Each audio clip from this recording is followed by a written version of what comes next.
First, thank you everyone for coming to help partake and make the Simchas Beis Shoeva a true Simcha. I cannot help but reflect on the events of the last year, Simchas Torah in particular, and I feel it's important to say a few statements to put things in perspective. I'd like to start off with a story of a cousin of mine that he was in America for the birth of his first grandchild. This cousin of mine was the first cousin to Rabbi Shlomo Auerbach, and he came back. At that time, Rabbi Shlomo was sitting Shoeva for his wife. He walked into the Shoeva home. Rabbi Shlomo was already an elderly gentleman.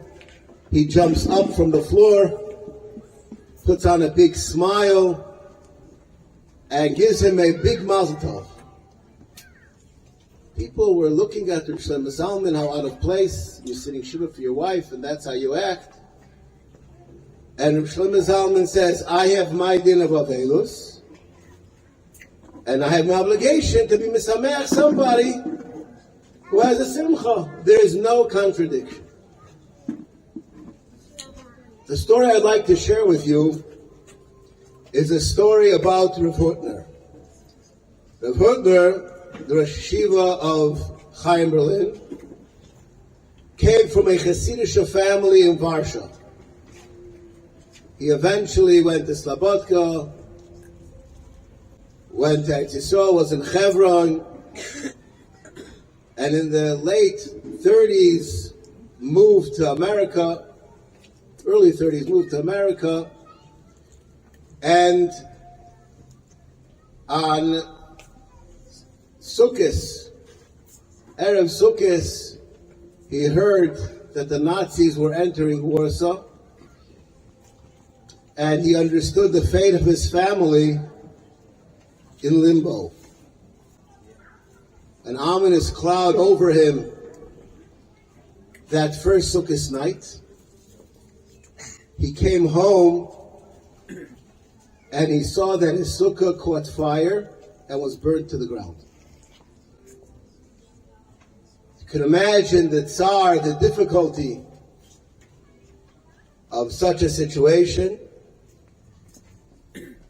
And he had a Talmud who was there. That Talmud was from the first group of Talmidim of Chaim Berlin. And he said to his Rosh Yeshiva as follows. Those who are familiar with the philosophies of Yeshivas Chaim Berlin, this is spot on. He said, HaKadosh Baruch Hu at Har Sinai, thousands of years ago, said about Sukkot, V'samachta b'chagecho. And when he said that for each and every year, including this year. So therefore, we have the same obligation of Simcha this year as every year. And with that, the ominous cloud was dispelled over Hutner, and him and the people that were supposed to be in his sukkah broke out in dance. And they went to have their Sukkot meal by their neighbor. The Talmud who said over this piece of Torah thought to Rav Hutner was pained for tens of years. He said, who am I to give direction to my Rebbe? Perhaps it was chutzpah.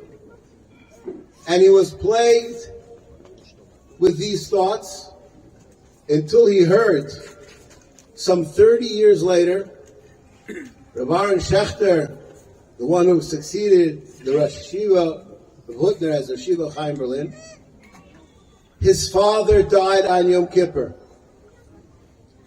And the Shiva was culminated on Sukkot. And that Sukkot night, Rav Aaron Schechter ate by Rav Hutner. And before the meal started, Rav Hutner said over this story to his Talmud, his beloved Talmud, his successor, Rabbi Shechter, that the mitzvah of Samachta b'chagecha was said for this year for you and I. I heard this story from somebody who was there at the meal. Subsequently, he told the story to the Talmud, who 30 years before told this to Rav Hutner, and that appeased him that Rav Hutner did not take offense to that which was said.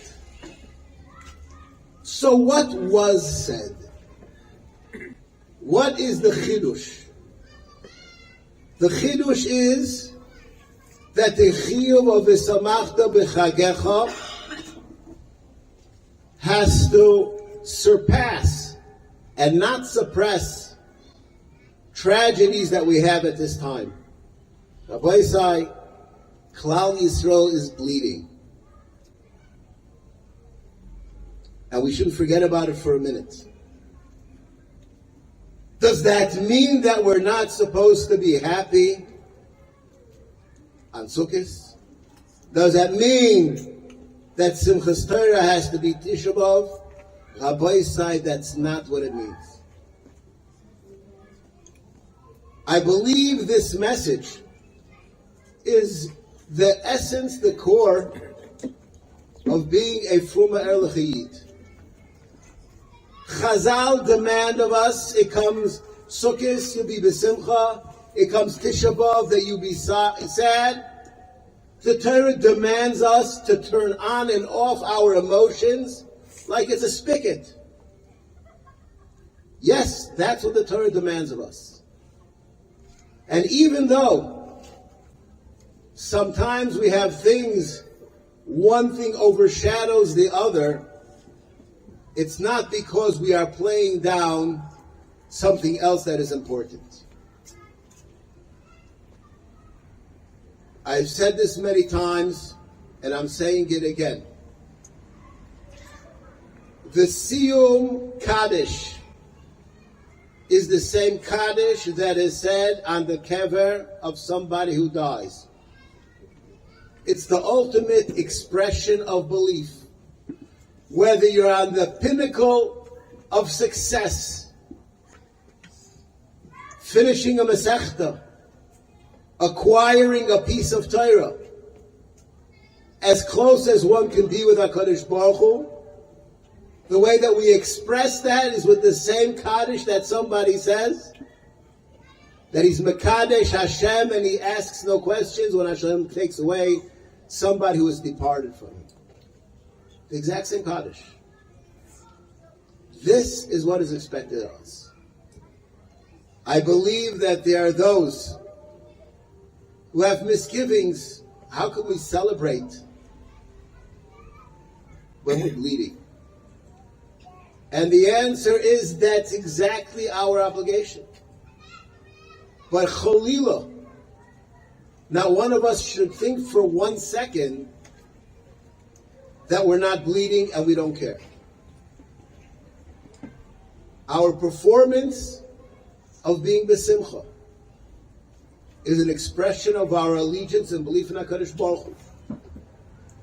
That strength that we have is what vanquishes all of our enemies. As we sing and dance, because that's the mitzvah of the day. We have a suppressed sadness. It's there and it's live. There's an aspect of a midas hadin on each and every one of us, on the tzibur and on all Klal Yisrael. And if we act as we're supposed to act, we turn on the spigot when we're supposed to, and we turn it off when we're not supposed to have it on. That control of our emotions is what separates us all from all of the nations of the world. I'll just conclude with the story of a Kiddush Hashem in Yerushalayim.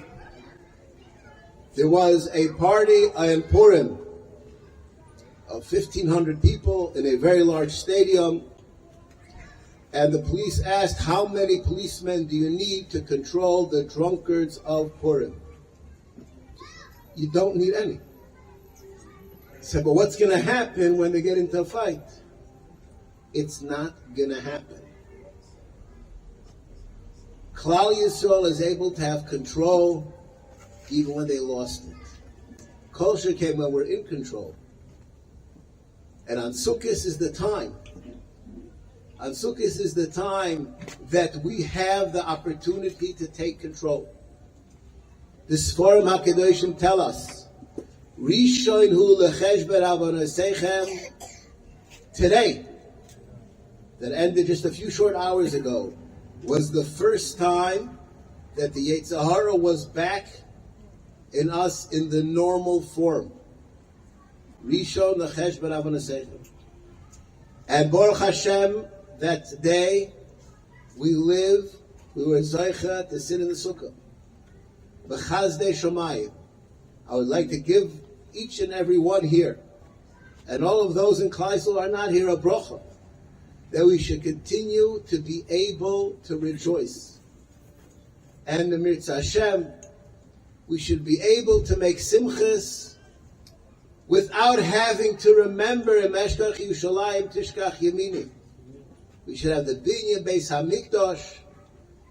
The Simchas Beis Shoeva that we're having is to remind us of the Avodas Hamayim. The Avodas Hamayim was something unique. I'll just share with you a Medrash in Bereshis. Hashem split the waters in creation, and the lower waters complained, I am not attached. So HaKadosh Baruch Hu said, we'll have Nisuch HaMayim on Sukkot, and that way you will be attached. How are they attached? The answer is those Mayim HaTachtoinim that become a carbon go up and ascend to Shemayim, to a place where Mayim Elyonim can never get to. May we be Zeicha, those of us who are down here, B'dyuta Tachtoina in the lower world, when we lead our lives and we're Sameach on the Chag, as it says in the Torah, that our Avodas HaSimcha ascends to Shemayim, Mitachas Lekisei HaKovod K'dyonto.